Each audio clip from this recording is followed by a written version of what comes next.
হ্যাঁ নির্মলদা, আসলে আসল নকল পরে হবে, আগে বল দেখি আমার ভাড়াটা আজকে পাবো নাকি?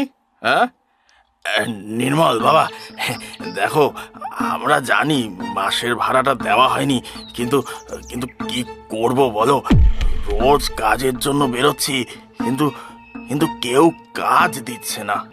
ও, তাহলে এবার কাজের জোগাড়টাও আমাকে করে দিতে বলছেন বুঝি? সত্যি? এরকম বলো না বাবা, সত্যি আমাদের হাত একদম খালি, নইলে আমি শেষবার বলছি, ভাড়ার টাকাটা দিন, নইলে আমিও আপনাদের বাক্সপাটটা সব বাইরে ছুঁড়ে ফেলে দেবো। হ্যাঁ, হে ভগবান, এখন আমি কি করব?